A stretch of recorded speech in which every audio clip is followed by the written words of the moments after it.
Today, we use my favorite medium format point and shoot camera, as well as a fantastic 35mm point and shoot camera. So come with us, I guess. Yeah, it wasn't a really strong intro, sorry. Welcome to California. We woke up before sunrise in Santa Monica to head to the Venice canals. We stopped at this parking lot where I had to stuff a bunch of $1 bills into this metal thing to pay for parking. Bit weird, but it's an experience. Good thing with LA is that 6 a.m. it's winter, 11 a.m. spring, by noon it's summer, and then back to fall and winter every night. We're out here with some point and shoots in Venice.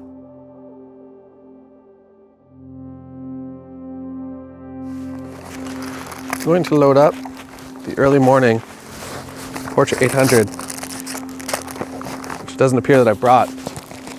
Last roll, last chance, Portra 800. And I'm going to do a few photos while we walk in here, because this is already starting to look pretty nice. So this is the Fuji GA645w. It's probably one of my favorite cameras, to be honest. The photos that we got back in Iceland, when looking at them on a full screen, I was by far the most impressed with them. Also, there's an amazing Bronco right behind you.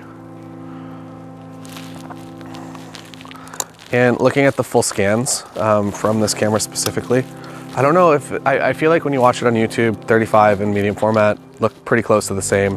And after looking at the frames and looking at some prints, you can definitely 100% tell. I like this camera because it sounds like a video game.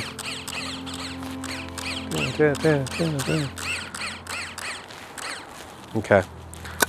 Medium format point and shoot. All you do is you just turn it on. It loads your film. Now, take some photos, lens cap off. Very important, especially when you're shooting through a rangefinder or something that the eyepiece doesn't actually go through the lens. Because I have forgotten, I feel like the Bronco has to be the first photo of this trip, right? Here we go, photo number one.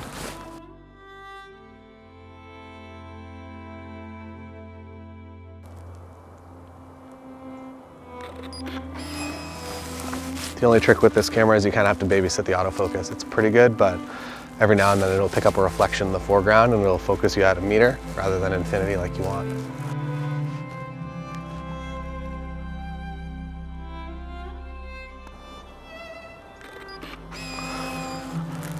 Wasn't quite wide enough. Wish this was just a little more GA645w.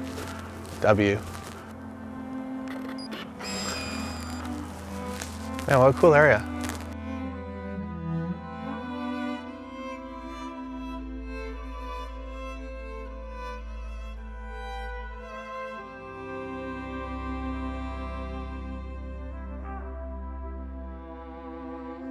One thing I will say is that the noise this camera makes is terrible. When you're shooting any sort of different camera, you feel better about the experience, but I don't know, this is pretty cool. I feel like I'm just gonna slide down this into you.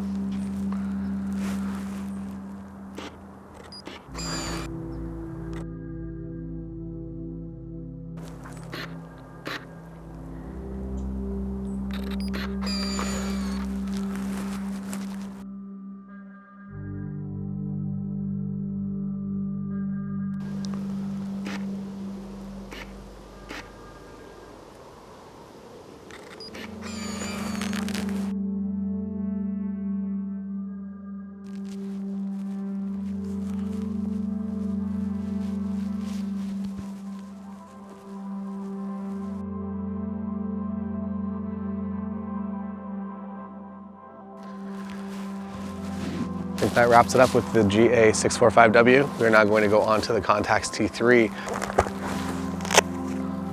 Another style of film camera is the point and shoot. It's very simple. It does exactly what it says. You point it, you turn it on, you shoot.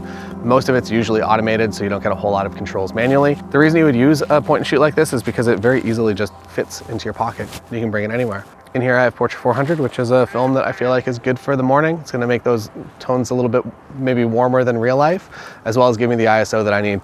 This camera begins at f2.8, so f2.8, it's still kind of just pre-sunrise out here, so I need a little additional ISO, and yeah, let's go for a walk.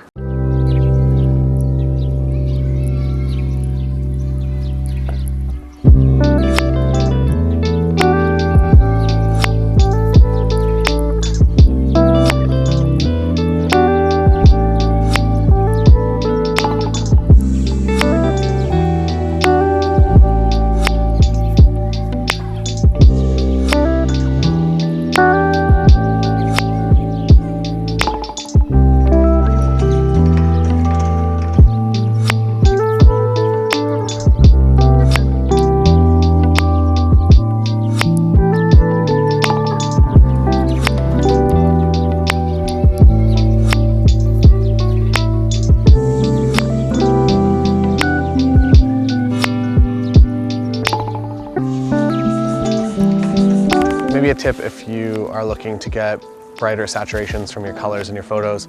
It's not necessarily in the post-processing or the film that you choose, it's actually in the lighting of the scene. So as you can see behind us here, some sunlight has finally started to arrive on the houses, and that basically just brings out all the natural color in that house. Had there been no sun, it still looks nice. It's definitely just a different color palette, so maybe choose what you like, but the more light that you have on a subject, the more it's going to actually just bring out those colors. To a point, once the sun starts to get a little too harsh, we'll talk about that in another section, but in the morning golden hour, it's very, very nice to have the direct sun on houses and some boats and some trees.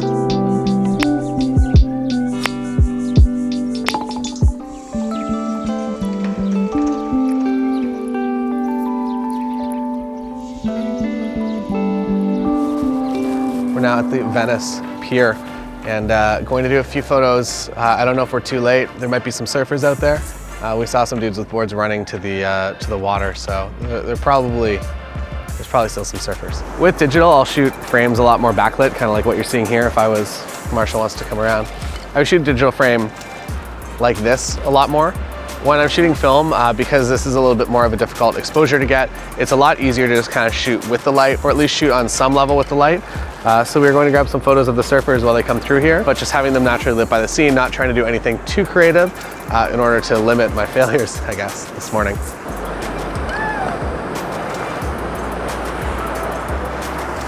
So I shot a few action shots, but the shots that I actually liked the best were the ones with kind of more of a still life scene, with the surfers kind of floating there looking off into the airplanes taking off from LAX. And honestly, this wasn't the frame that I went in envisioning, and I was open to the fact that it existed and that it was something that I preferred in the field. So a testament to getting out there and being open to whatever the conditions are to direct your photos rather than trying to be stuck to a specific thing that you want to create, because that's going to make you frustrated. That's all for this week. Check out the link in the description to see the rest of the film photography road trips. There are a number of them, 10 others that you can go and watch right now, including a very, very long one, over an hour long, in Iceland, which I do recommend you check out. One of my favorite pieces of content we have ever created on this channel. Don't forget to subscribe, and I'll see you next time.